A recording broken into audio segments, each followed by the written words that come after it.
ਜਦ ਹਰ ਚੀਜ਼ ਦਾ ਜਵਾਬ ਅਰਾਵਲੀ ਹੋਵੇ समझ लो प्रॉब्लम मटेरियल दी नहीं थिंकिंग दी है। Talking about the Aravallis. भविष्य में अरावली के पहाड़ पूरी तरह खत्म हो जाएंगे। Are the Aravalli mountain range.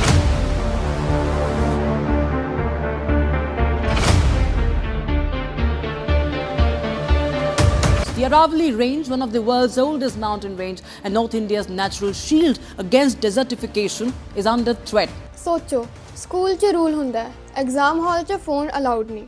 ਇਹ ਦੋ ਨਿਊ ਰੂਲਸ ਮਿਲ ਕੇ ਅਰਾਵਲੀ ਦੀ ਮੈਜੋਰਿਟੀ ਲੀਗਲੀ ਗਾਇਬ ਕਰ ਦਿੰਦੇ ਆ ਤਾਂ ਦਿੱਲੀ ਤੇ ਆਸ-ਪਾਸ ਦੇ ਏਰੀਆ 'ਚ ਡੈਜ਼ਰਟ ਇਦਾਂ ਫੈਲੇਗਾ ਜਿੱਦਾਂ ਬਾਡੀ 'ਚ ਕੈਂਸਰ ਫੈਲਦਾ ਹੈ।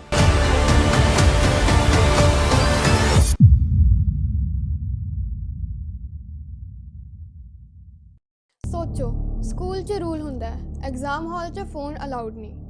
ਇੱਕ ਸਟੂਡੈਂਟ ਆ ਕੇ ਕੀ ਕਹਿੰਦਾ ਹੈ ਫੋਨ ਤਾਂ ਪਾਕਟ 'ਚ ਹੈ ਹੱਥ 'ਚ ਨਹੀਂ ਤਾਂ ਕੋਈ ਪ੍ਰੋਬਲਮ ਨਹੀਂ। ਫਿਰ ਟੀਚਰ ਨੇ ਕੀ ਕਿਹਾ रूल ब्रोकन क्योंकि रूल यूज से नहीं प्रेजेंस से होंदा है। अरावली केस च भी सेम है माइनिंग पहाड़ ते नहीं पर 100 मीटर के अंदर है तो इलीगल। हुण अगर मैं तुहानू कहाँ कि इंडिया की ओल्डेस्ट माउंटेन रेंज हिमालय तो भी ज़्यादा पुरानी जो कि है अरावली दा कितना हिस्सा अरावली मन्निया जाएगा तो कितना हिस्सा माइनिंग लिए दे दिता जाएगा ये लिए भी एक इदां दी ही डेफिनेशन कड्डी गई है तो तुसीं बिलीव करोगे नहीं ना।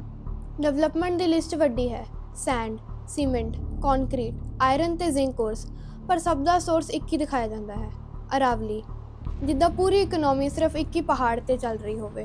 जद हर चीज़ का जवाब अरावली होवे समझ लो प्रॉब्लम मटीरियल दी नहीं थिंकिंग दी है। हुण अरावली क्या है कित्थे है ते कदों तो है। अरावली रेंजिस दुनिया की सब तो पुरानी रेंजिस विचों एक है हिमालयस तो भी ज़्यादा पुरानी। जियोलॉजिकली अरावली लगभग 1.5 to 2.5 बिलियन ईयर्स पहला बने सीगे जब अर्थ खुद इवॉल्व हो रही सी।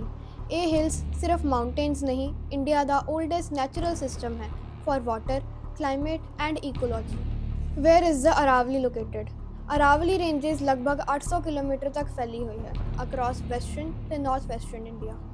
यह गुजरात तो राजस्थान जो इसका सब तो वड्डा हिस्सा है फिर हरियाणा तो होके दिल्ली NCR। यह पालनपुर गुजरात तो स्टार्ट होकर दिल्ली रेंज तक जाती है जो उसका एक्सटेंडेड पार्ट है। इस करके ये डायरैक्टली इंपैक्ट करती है दिल्ली NCR की क्लाइमेट हवा ते ग्राउंड वाटर में। बहुत लोगों को ये गल पता नहीं है पर दिल्ली खुद अरावली की ही एक्सटेंशन से बैठी है। राष्ट्रपति भवन जवाहरलाल नेहरू यूनिवर्सिटी सब दिल्ली रेंज से बनी है जो अरावली का ही एक्सटेंडेड हिस्सा है। मतलब इंडिया की सीट ऑफ पावर अरावली की ही जियोलॉजी से खड़ी है। क्या अरावली की हाइट हमेशा तो इन्नी सी नहीं। अरावली कभी बहुत हाई माउंटेन्स होंदे सी शायद यंगफोल्ड माउंटेन्स वर्गी हाइट पर फिर क्या होया billions of year of erosion wind rain river ते क्लाइमेट चेंज कोई फ्रैश टेक्टोनिक अपलिफ्ट नहीं जिद्दां हिमालयास च। हुण फर्क क्या है हिमालयास यंग माउंटेन्स है ते फ्रैश टेक्टोनिक लिफ्ट्स नाल ते अरावलीस ओल्ड माउंटेन्स ते कोई टेक्टोनिक लिफ्ट नहीं। अज अरावलीज जिन्ने लो ते जेंटल लगते हैं उन्ने ही जियोलॉजिकली वैल्यूएबल।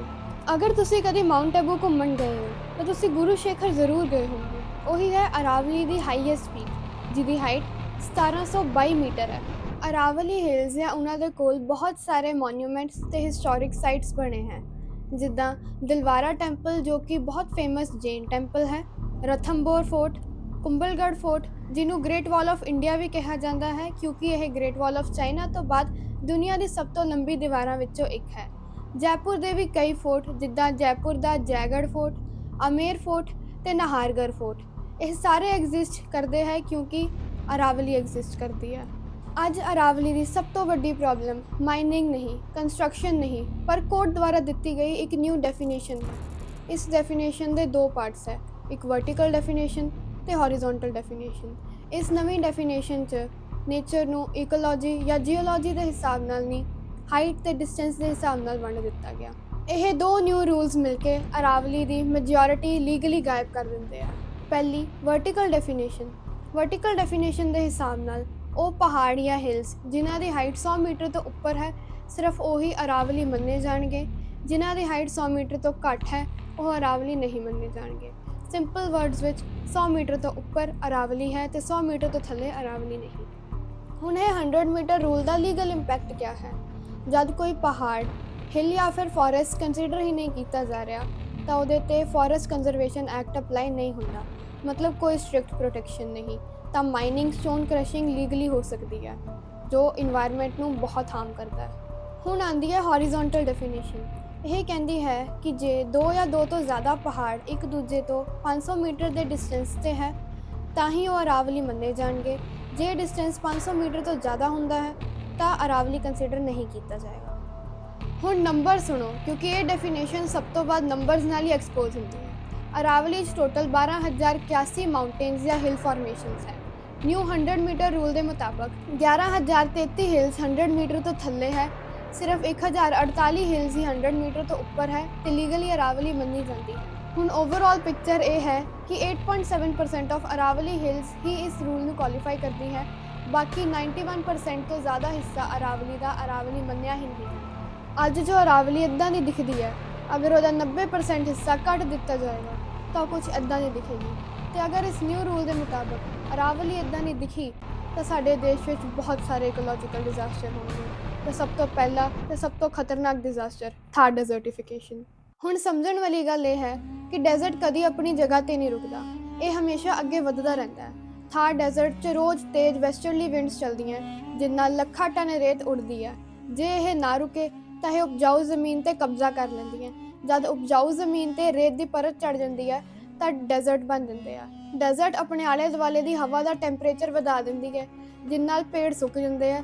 ਇਸੇ ਪ੍ਰੋਸੈਸ ਨੂੰ ਡੈਜ਼ਰਟੀਫਿਕੇਸ਼ਨ ਕਿਹਾ ਜਾਂਦਾ ਹੈ। ਅਗਰ ਅਰਾਵਲੀ ਦਾ 90% ਹਿੱਸਾ ਕੱਟ ਦਿੱਤਾ ਗਿਆ ਤਾਂ ਦਿੱਲੀ ਤੇ ਆਸ-ਪਾਸ ਦੇ ਏਰੀਆ 'ਚ ਡੈਜ਼ਰਟ ਇੱਦਾਂ ਫੈਲੇਗਾ ਜਿੱਦਾਂ ਬਾਡੀ 'ਚ ਕੈਂਸਰ ਫੈਲਦਾ ਹੈ। ਕਿਉਂਕਿ ਥਾਰ ਦੇ ਕੋਲੋਂ ਆਉਣ ਵਾਲੀ ਰੇਤ ਨੂੰ ਕੋਈ ਨਹੀਂ ਰੋਕੇਗਾ ਤਾਂ ਇਹ ਸਿੱਧਾ ਇੰਪੈਕਟ ਕਰੇਗਾ ਦਿੱਲੀ, ਫਰੀਦਾਬਾਦ, ਗੁਰੂਗ੍ਰਾਮ, ਈਸਟਰਨ ਰਾਜਸਥਾਨ ਤੇ ਉੱਤਰ ਪ੍ਰਦੇਸ਼ ਨੂੰ।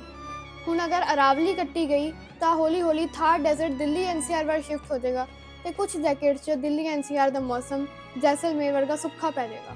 ਹੁਣ ਦੂਸਰੀ ਤੇ ਸਭ ਤੋਂ ਵੱਡੀ ਪ੍ਰੋਬਲਮ ਵਾਟਰ ਕ੍ਰਾਈਸਿਸ। ਤੁਹਾਨੂੰ ਇੰਨਾ ਤਾਂ ਸਮਝ ਆ ਗਿਆ ਹੋਵੇਗਾ ਕਿ 100 ਮੀਟਰ ਰੂਲ ਕਿਆ ਹੈ।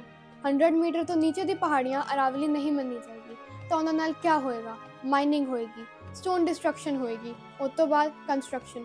ਬਿਲਡਰਸ ਆਣਗੇ, ਉੱਥੇ ਕੰਕਰੀਟ ਦੀ ਸਿਟੀ ਬਣਾ ਦੇਣਗੇ। ਰੇਨ ਵਾਟਰ ਪਹਾੜ ਨਾਲ ਤੇ ਕੰਕਰੀਟ ਦੀ ਸਿਟੀ 'ਚ ਬਹੁਤ ਡਿਫਰੈਂਟਲੀ ਟਰੀਟ ਹੁੰਦਾ ਹੈ। ਪਹਾੜ ਰੇਨ ਵਾਟਰ ਨੂੰ ਸੋਕ ਕਰ ਲੈਂਦਾ ਹੈ, ਨੀਚੇ ਕਲੈਕਟ ਕਰਦਾ ਹੈ ਜਿਸ ਨਾਲ ਗਰਾਊਂਡ ਵਾਟਰ ਦਾ ਲੈਵਲ ਰਾਈਜ਼ ਹੁੰਦਾ ਹੈ। ਕੰਕਰੀਟ ਦੀ ਸਿਟੀ 'ਚ ਇੱਦਾਂ ਨਹੀਂ ਹੁੰਦਾ, ਪਾਣੀ ਸਾਰਾ ਨਾਲੀਆਂ 'ਚ ਬਹਿ ਜਾਂਦਾ ਹੈ। ਇਹਦੇ ਨਾਲ ਕੀ ਹੋਏਗਾ? ਗਰਾਊਂਡ ਵਾਟਰ ਦਾ ਲੈਵਲ ਡਿੱਗ ਜਾਏਗਾ। 1968 'ਚ ਦੀ ਸਰਵੇ ਆਫ ਇੰਡੀਆ ਨੇ ਰਾਜਸਥਾਨ 'ਚ ਅਰਾਵਲੀ ਦੇ 2200 ਹਿਲਸ ਰਿਕਾਰਡ ਕੀਤੀਆਂ ਸੀਗੀਆਂ ਜੋ ਅੱਜ ਦੀ ਡੇਟ 'ਚ 25% ਗਾਇਬ ਹੋ ਗਈਆਂ। ਨਤੀਜਾ 1973 'ਚ ਜੋ ਮੌਨਸੂਨ ਦੇ 101 ਦਿਨ ਹੁੰਦੇ ਸੀਗੇ, 2009 ਤੱਕ ਉਹ 25 ਦਿਨ ਰਹਿ ਗਏ। ਤੁਹਾਨੂੰ ਦਿੱਲੀ ਦੇ ਅੱਜ ਦੇ ਹਾਲਾਤ ਤਾਂ ਪਤਾ ਹੀ ਹੈ, ਕਿੰਨਾ ਪੋਲਿਊਸ਼ਨ ਹੈ ਤੇ ਦਿੱਲੀ ਲਈ ਅਰਾਵਲੀ ਗ੍ਰੀਨ ਲੰਗਸ ਦਾ ਕੰਮ ਕਰਦੀ ਹੈ ਕਿਉਂਕਿ ਇਹ PM 2.5 ਤੇ ਡਸਟ ਪਾਰਟੀਕਲਸ ਨੂੰ ਐਬਜ਼ੌਰਬ ਕਰਕੇ ਕਲੀਨ 에ਅਰ 'ਚ ਕਨਵਰਟ ਕਰਦੀ ਹੈ ਜਿਹਦੇ ਨਾਲ ਪੋਲਿਊਸ਼ਨ ਘਟਦਾ ਹੈ। ਤੇ ਅਗਰ ਇੱਥੇ ਫੋਰੈਸਟ ਦੀ ਜਗ੍ਹਾ ਤੇ ਬਿਲਡਿੰਗਸ ਬਣਨਗੀਆਂ ਤਾਂ ਸਾਰੇ ਪਾਰਟੀਕਲਸ ਰਿਫਲੈਕਟ ਹੋ ਕੇ ਹਵਾ 'ਚ ਘੁੰਮਣਗੇ ਜੋ ਤੁਹਾਡੇ ਲੰਗਸ ਨੂੰ ਇਫੈਕਟ ਕਰਨਗੇ, ਜਿਹਦੇ ਨਾਲ ਬਹੁਤ ਸਾਰੇ ਖਤਰਨਾਕ ਡਿਜ਼ੀਜ਼ਸ ਹੋ ਸਕਦੇ ਆ। ਇਹਦੇ ਬਹੁਤ ਸਾਰੇ ਇਫੈਕਟਸ ਹੋਣਗੇ ਜਿੱਦਾਂ temperature change, food chain disturb ਹੋ ਜਾਏਗੀ, ਐਨੀਮਲਸ ਦੀ ਵੇਰੀਅਸ ਸਪੀਸ਼ੀਜ਼ ਐਕਸਟੈਂਟ ਹੋ ਜਾਣਗੀਆਂ। ਹੁਣ ਜਦ ਸੁਪਰੀਮ ਕੋਰਟ ਨੇ ਪੁੱਛਿਆ ਕਿ ਅਰਾਵਲੀ ਦੀ ਇੱਕ ਯੂਨੀਫਾਰਮ ਡੈਫੀਨੇਸ਼ਨ ਦੱਸੋ ਜੋ ਰਾਜਸਥਾਨ, ਗੁਜਰਾਤ, ਦਿੱਲੀ, ਹਰਿਆਣਾ ਸਭ ਤੇ ਇਕੁਅਲੀ ਅਪਲਾਈ ਕੀਤੀ ਜਾ ਸਕੇ। ਇਹਦੇ ਲਈ ਹੀ ਯੂਨੀਅਨ ਇਨਵਾਇਰਨਮੈਂਟਲ ਮਿਨਿਸਟਰੀ ਨੇ ਇੱਕ ਕਮੇਟੀ ਬਣਾਈ ਜਿਹਨੇ ਅੱਗੇ ਜਾ ਕੇ ਦਾ 100 ਮੀਟਰ ਰੂਲ ਸੁਜੈਸਟ ਕੀਤਾ। ਇਹ ਰੂਲ ਨੂੰ ਸੁਣ ਕੇ ਸਾਰੇ ਇਨਵਾਇਰਨਮੈਂਟਲਿਸਟ ਸ਼ੌਕ ਹੋ ਗਏ। ਮਿਨਿਸਟਰੀ ਆਫ ਇਨਵਾਇਰਨਮੈਂਟ, ਜਿਹਨੂੰ FSI forest survey of India ਦੇ ਨਾਮ ਤੋਂ ਵੀ ਜਾਣਿਆ ਜਾਂਦਾ ਹੈ, ਉਹਨਾਂ ਨੇ ਵੀ ਇਹ ਗੱਲ ਕਹੀ ਕਿ ਅਗਰ ਇਹ ਰੂਲ ਲਾਗੂ ਹੋ ਗਿਆ ਤਾਂ 90% ਅਰਾਵਲੀ ਡਿਸਟਰੋਏ ਹੋ ਜਾਏਗੀ। ਹੁਣ ਟਰੈਪ ਕਿਆ ਹੈ ਕਿ ਹਾਈਟ ਮੈਜਰ ਕਿੱਥੋਂ ਹੋ ਰਹੀ ਹੈ? ਜਿਹੜੀ ਡੈਫੀਨੇਸ਼ਨ ਗਵਰਨਮੈਂਟ ਨੇ ਐਕਸੈਪਟ ਕੀਤੀ ਹੈ ਉਹਦੇ 'ਚ ਲਿਖਿਆ ਹੋਇਆ ਹੈ only the mountains will be considered as Aravalli those are 100 metre above the surrounding land. ਹੁਣ ਸਾਰਾ ਟਰੈਪ ਇਸ ਇੱਕ ਵਰਡ 'ਚ ਹੈ, ਦ ਸਰਾਊਂਡਿੰਗ ਲੈਂਡ।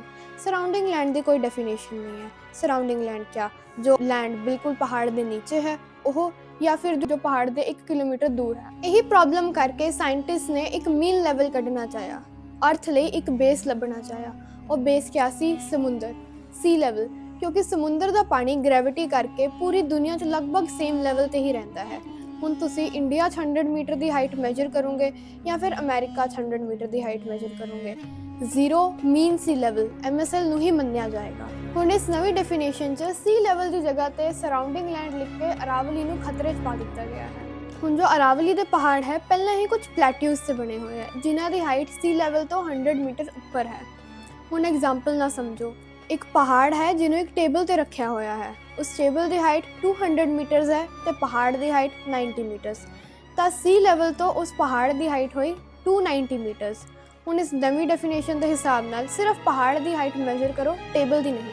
ਤਾਂ ਉਸ ਪਹਾੜ ਦੀ ਹਾਈਟ ਹੋਈ 90 ਮੀਟਰਸ। ਤਾਂ ਹੁਣ ਇਸ ਡੈਫੀਨੇਸ਼ਨ ਨੂੰ ਕੁਆਲੀਫਾਈ ਨਹੀਂ ਕਰ ਸਕਦਾ। ਤਾਂ ਕਿਆ ਕੀਤਾ ਜਾਏਗਾ? ਮਾਈਨਸ ਨੂੰ ਦੇ ਦਿੱਤਾ ਜਾਏਗਾ। ਹੁਣ ਇਹਦੇ ਨਾਲ ਕਿਆ ਹੋਏਗਾ ਸਮਝੋ, ਇੱਕ ਪਹਾੜ ਹੈ ਜਿਹਦੀ ਹਾਈਟ 103 ਮੀਟਰਸ ਹੈ, ਉਹ ਇਸ ਰੂਲ ਨੂੰ ਕੁਆਲੀਫਾਈ ਕਰ ਪਾ ਰਿਹਾ ਹੈ।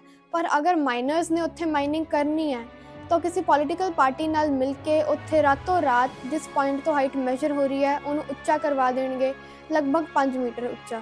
ਤਾਂ ਕਿਆ ਹੋਏਗਾ? ਅਗਲੇ ਦਿਨ ਜਦੋਂ ਹਾਈਟ ਮੈਜ਼ਰ ਹੋਏਗੀ ਤਾਂ 98 ਮੀਟਰਸ ਆਏਗੀ।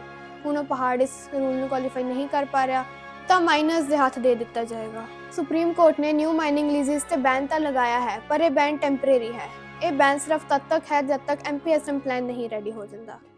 MPSM ਪਲਾਨ ਕਿਆ? Management plan for sustainable mining. ਇਹਦੇ ਵਿੱਚ ਫੋਰੈਸਟ ਬਾਰੇ ਦੱਸਿਆ ਜਾਂਦਾ ਹੈ ਕਿ ਕਿਹੜੇ ਪਾਰਟ 'ਚ ਮਾਈਨਿੰਗ ਹੋ ਸਕਦੀ ਹੈ ਤੇ ਕਿਹੜੇ ਪਾਰਟ 'ਚ ਮਾਈਨਿੰਗ ਬਿਲਕੁਲ ਬੈਨ ਹੋਣੀ ਚਾਹੀਦੀ ਹੈ। ਅਰਾਵਲੀ ਲਈ ਇਹ MPSM ਪਲਾਨ ਬਣਾਉਣ ਦਾ ਆਈਡੀਆ ਝਾਰਖੰਡ ਦੇ ਸਰਾਂਡਾ ਫੋਰੈਸਟ ਤੋਂ ਲਿੱਤਾ ਗਿਆ ਹੈ। ਝਾਰਖੰਡ ਦੀ ICFRE Indian council of forest research and education ਦੇ ਸਾਇੰਟਿਸਟ ਨੇ ਸਰਾਂਡਾ ਫੋਰੈਸਟ 'ਚ ਜੀਓ ਰੈਫਰੈਂਸ ਇਕੋਲੋਜੀਕਲ ਅਸੈਸਮੈਂਟ ਕੀਤੀ। ਮਤਲਬ GPS ਦੀ ਹੈਲਪ ਨਾਲ ਫੋਰੈਸਟ ਦਾ ਚੱਪਾ ਛਾਨਿਆ ਤੇ ਦੇਖਿਆ ਕਿੱਥੇ ਡੈਂਸ ਫੋਰੈਸਟ ਹੈ, ਕਿੱਥੇ ਵਾਟਰ ਰਿਚਾਰਜ ਹੁੰਦਾ ਹੈ ਤੇ ਕਿੱਥੇ ਐਨੀਮਲਸ ਜ਼ਿਆਦਾ ਰਹਿੰਦੇ ਆ। ਇਸ ਪਲਾਨ ਨਾਲ ਫੋਰੈਸਟ ਨੂੰ ਦੋ ਪਾਰਟਸ 'ਚ ਡਿਵਾਈਡ ਕੀਤਾ ਗਿਆ, ਸਸਟੇਨੇਬਲ ਜ਼ੋਨ ਤੇ ਨੋ ਗੋ ਜ਼ੋਨਸ। ਸਸਟੇਨੇਬਲ ਜ਼ੋਨਸ ਉਹ ਜਿੱਥੇ ਮਾਈਨਿੰਗ ਹੋ ਸਕਦੀ ਹੈ ਤੇ ਨੋ ਗੋ ਜ਼ੋਨ ਜਿੱਥੇ ਮਾਈਨਿੰਗ ਕੰਪਲੀਟਲੀ ਬੈਨ ਹੈ। ਹੁਣ ਇਹ MPSM ਪਲਾਨ 'ਚ ਪ੍ਰੋਬਲਮ ਕਿਆ ਹੈ? ਲੋਕ ਹਲੇ ਵੀ ਪ੍ਰੋਟੈਸਟ ਕਿਉਂ ਕਰ ਰਹੇ ਹੈ? ਕਿਉਂਕਿ ਜਦ ਸਰਾਂਡਾ ਫੋਰੈਸਟ ਦਾ MPSM ਪਲਾਨ ਰੈਡੀ ਹੋਇਆ ਤਾਂ 80% ਫੋਰੈਸਟ ਨੂੰ ਨੋ ਗੋ ਜ਼ੋਨ ਡਿਕਲੇਅਰ ਕਰ ਦਿੱਤਾ ਗਿਆ। ਪਰ ਰੀਅਸੈਸਮੈਂਟ ਦੇ ਨਾਮ ਤੇ ਮਾਈਨਰਸ ਨੇ ਉਹ ਜ਼ੋਨਸ ਵੀ ਖੁਲਵਾ ਲਿੱਤੇ ਜੋ ਨੋ ਗੋ ਜ਼ੋਨ ਸੀਗੇ, ਕਿਉਂਕਿ ਉਹਨਾਂ ਨੀਚੇ ਆਇਰਨ ਔਰ ਛੁਪੇ ਹੋਏ ਸੀਗੇ। ਹੁਣ ਲੋਕਾਂ ਨੂੰ ਇਹ ਡਰ ਹੈ ਕਿ ਅਰਾਵਲੀ ਨਾਲ ਵੀ ਇਦਾਂ ਹੀ ਹੋਏਗਾ। ਰੀਅਸੈਸਮੈਂਟ ਦੇ ਨਾਮ ਤੇ ਉਹ ਜ਼ੋਨਸ ਵੀ ਖੁਲਵਾ ਲਿੱਤੇ ਜਾਣਗੇ ਕਿਉਂਕਿ ਉਹਨਾਂ ਨੂੰ ਲੱਗਦਾ ਹੈ ਕਿ ਨੀਚੇ ਕੁਝ ਬਹੁਤ ਬੜਾ ਖਜ਼ਾਨਾ ਲੁਕਿਆ ਹੈ। And with this we have come to an end for our video. Stay informed, stay inspired.